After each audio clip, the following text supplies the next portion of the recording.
Yes, I'm Michelle from JobTeaser. And just to put us into some context, JobTeaser basically works with universities, employers, and students and recent graduates. And we do that, around the needs of students and recent graduates to help them find their initial career, first step into careers and navigate the world of work. And we do that by supplying the careers service for universities. So we're already embedded into the intranet system and in the career services of universities, which obviously helps to really kind of revolutionize the way that employers can be more embedded into the student journey and their preparedness for the future of work, as well as being able to see the jobs that you have to offer at the point when they're looking for work. And I hadn't actually planned to put that into any, to sort of introduce us in that way to start with, but I think to follow on from the last session, it's worth knowing kind of the context that we're in, because actually there's some synergy in what has just been spoken about, but also there's some contradiction and some contrasting views as well. So I think it'll be quite interesting to see the two presentations side by side. But obviously where we come from is that we work with employers, universities and students all of the time across many different countries, and it gives us a really good insight and understanding of where gaps are and what else needs to be done to help shape future talent.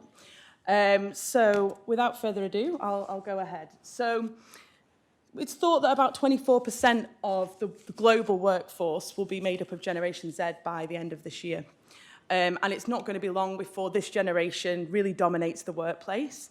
So even if you don't necessarily consider yourself as a graduate recruiter per se, you will certainly need to play a role in preparing your organisation to be able to attract, engage, recruit and ultimately retain young talent. And also, of course, adapt to the new characteristics and behaviours that we see coming through in this generation. The fourth industrial revolution, economic, political climate, the environment, it's changing the needs of recruiters. But what I'd like to do is look at it a little bit from the student's perspective as well. So for a student, there are many challenges in this transient time when they're looking at the world of work. For most students, and this plays nicely to what we've just heard, choosing a degree is often based on interest. I know mine certainly was. I'm a media crew. Mickey Mouse, as some people might say, but I loved it, and it made me get out of bed every morning, and that's why I chose my degree. And many people will be able to relate to that as well. And I think that, coupled with the fact that many graduate programs require a particular grade, but of any discipline, that opens up a huge amount of opportunity, potentially, for young people. But where do you start? It's an incredibly complex situation to be in terms of being able to actually define what career you're going to suit, and actually navigate where do you even start in finding that career. And that's something, obviously, we want to address a little bit more today. But not only that, I think it's worth recognising that this is basically the most diverse student population that we have ever seen, that we've ever had to work with. And actually, for many students, they also come with lots of their own personal challenges to overcome when it comes to looking for work as well. And that might be related to their own social economic background. It might be geographical mobility and the ability to be mobile. It could even be their own social capital and access to networks and to be able to understand what the world of work looks like. But also they're aware that they need new skills and experience and are looking for ways to actually build on that. Now, last year, the ISE Pulse survey revealed that 55% of vacancies were left unfilled in the UK, and 12% of those were graduate vacancies. And this is basically a trend that we're going to see increase, and the gap is going to get wider. And the most recent survey that came out a few weeks ago showed that 33% of vacancies, graduate vacancies, are considered hard to fill. Now, we know there's lots of reasons for this, of course, and there's some common issues that we hear and we talk about quite regularly. So maybe the lack of knowledge of companies and roles and industries. It might be candidate engagement. We hear a lot about perhaps particularly sought-after candidates who perhaps have several job opportunities that they might accept, but actually on the day they might not turn up to actually fulfill some of those roles. The lack of experience, and obviously the impact of the economic and political climate. But also, companies are battling with their own unique challenges as well to address in this time. So maybe looking for more specific skill sets, different skill sets to relate to new jobs that are coming up on the market. It might be their own brand perception and the awareness and the visibility of their brand, particularly to this demographic. The diversity agenda to meet, and how they consider their workforce to look like in the future to be as successful as it can be. And also, it might even be down to the actual geographical location of the business and where it actually is, and how hard that can be or easy that is to attract people to move to recruit in their business. But one thing that the ISE survey did show and highlight again this year was the growing concern of employers in terms of the work readiness of students, which is something obviously that's just been addressed in the past presentation. And it's something that we have been very aware of as well. And actually last year we produced our own survey in partnership with WISE and Ipsos to look at the preparedness of the new generation when it comes to the future of work. And we actually surveyed across 5 countries, including the UK, and we looked at the respondents from not just young people, but also we compared it to the employers and educators that serve them. And today, for the purpose of this presentation, I just want to go through some key findings that you might find useful in shaping your employer brand for this particular market. So first of all, we found that the new generation was optimistic, and the things that they were optimistic about were things like technological advancement and progress in terms of the way that technology is being used in the business. And I think this is one of the characteristics that is definitely different in terms of generation, whereas we might spend a lot of time thinking, should we use WhatsApp, for example, to communicate, and maybe want to write a plan about that and then get it validated and proved, and we're still not quite sure if we should trust it. This is a generation who basically have never known anything but social networks and this type of technology, so they already trust it. They're already in that space, and they're happy to see that that's the way that businesses are moving. It might be flexibility of new ways of working and management styles as well. That was another thing that they highlighted, and values that are prevalent in the workplace for the future. This is a generation who really want to be led by purpose, and they want meaning in their work. So if you're sort of driving and evolving some of these key issues, it's definitely worth showcasing them in your employer branding. But they were also quite realistic as well in terms of what they thought was important when choosing a job. And salary came up as number 1. And I think, again, if we just think about this generation, they've basically grown up with their parents who've worked through a recession. They may actually have suffered some hardship through that as well, maybe seen parents lose jobs, etc. And actually, they are looking for job stability and financial stability. And to be honest, let's face it, we all are, right? We need to know if we're applying for a job, if we can afford to take the job. And it particularly applies for anybody who wants to move, if we're expecting sort of young people to move to different cities or even a different country to accept a job. So being transparent about salary is really important, but of course it closely follows by the work-life balance element and also the career with prospects or a job with purpose. So we also found that this generation was mobile. And I've put to an extent because it won't be a surprise that in the UK we're probably a little bit less willing to move for work. And obviously you'll have seen that with Chris this morning and all of the good data that we have about the reality of the graduate labour market and what students do when they leave university. But in terms of the European average that we assessed, we actually found that countries like in France and Spain, 1 out of 2 young people are willing to move to another country to work. And actually it shows to us that perhaps in terms of fulfilling the gaps that we've got in the recruitment, in sort of graduate recruitment, that maybe we need to start thinking more widely and maybe into other countries to be able to succeed with that talent pool. However, they also recognise they need more support. So again, synergy with the last presentation. 1 out of 2 young people felt that they did not feel prepared for the job market. So it really closely links with Reed's survey. And 88% of young Europeans would like to be better supported as they define their career choices. So it's really about support and guidance. They realise that this is a changing time as well and that they're going to need help to navigate that. And it reflects also in what they felt was important aspects to be ready for the world of work. So they're quite realistic and in tune in terms of knowing that soft skills are important aspects, but also that internships alongside studies, so things like work experience is important, and that growing a network, so working with a university that maybe collaborates closely with businesses, is going to give them more exposure to what is available and give them the networks they need to be able to make that first step. So I think that's really important to highlight. And when we drilled quite a lot into skills and relationships with universities and things like that, so maybe the fuller report will be of interest as well. But today I just wanted to highlight that we did ask around how education systems could better support young people.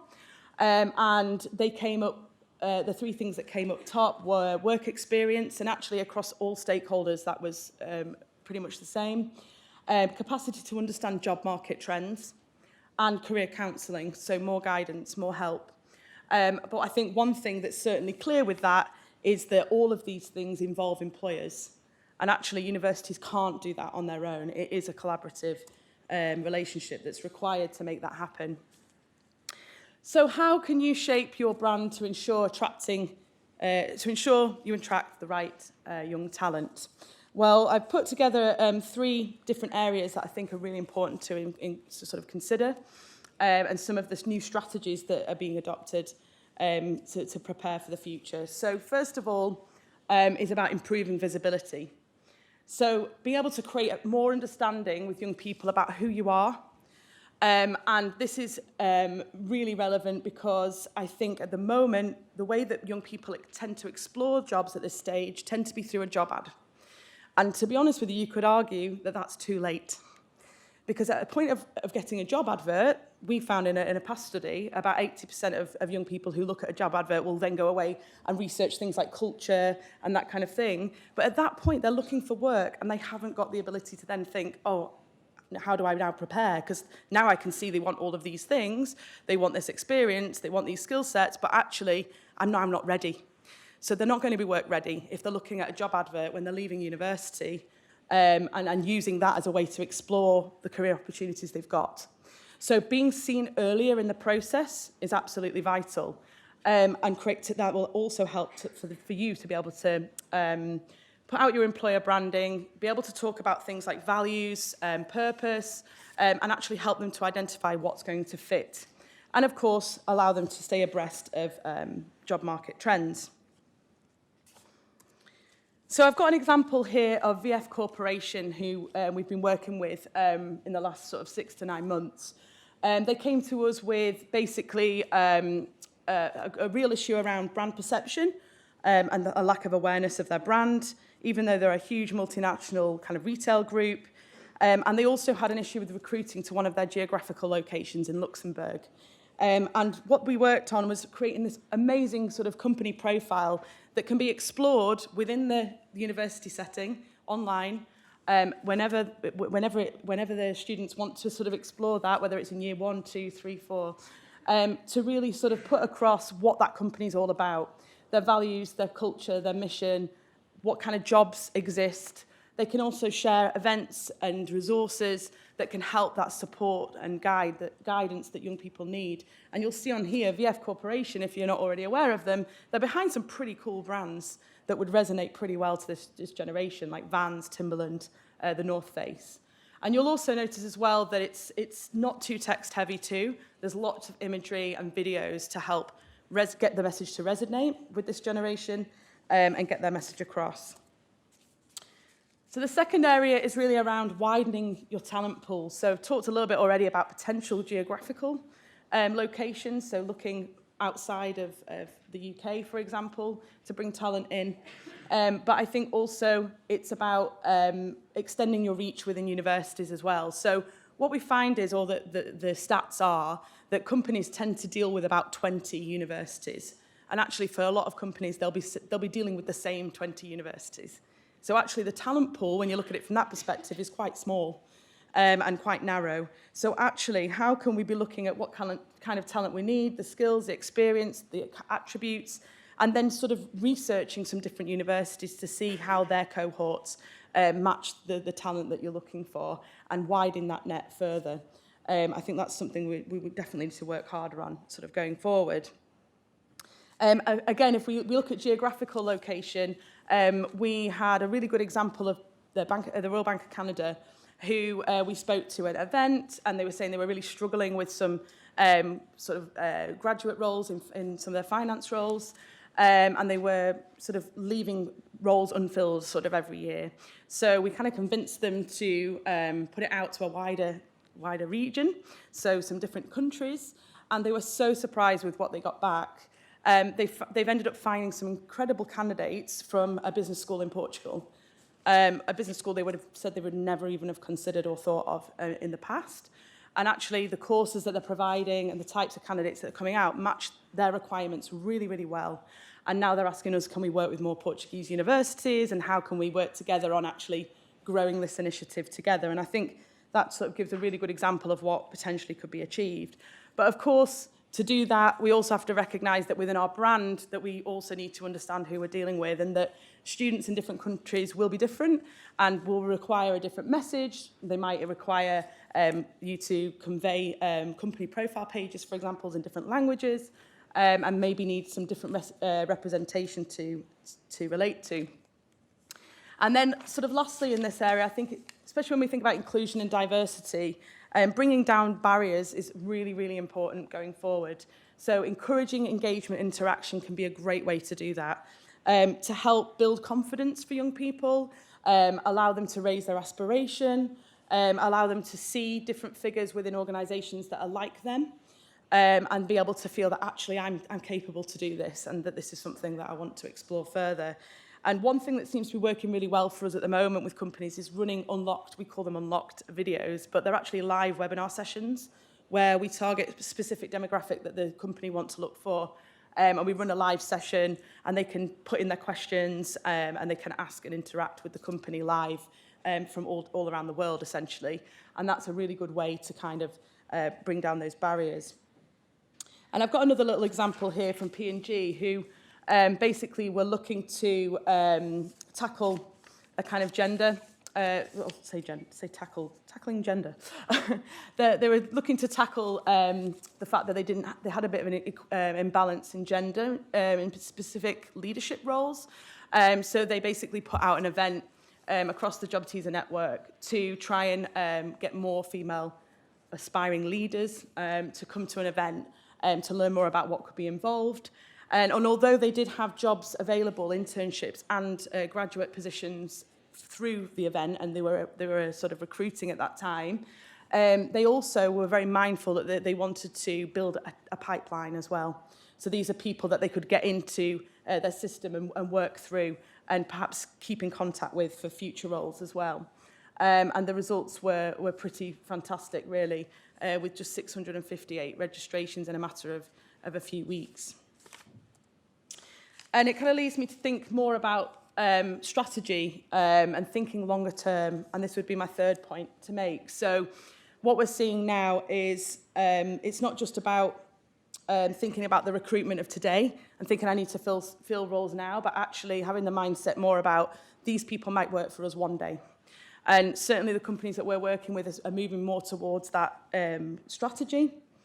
We've got a good relationship with a company called VMware, and they are doing a multitude of things to be able to work towards that goal. Their ethos now is that actually being in the tech sector, that they know that they're looking for they're in big competition with other tech providers.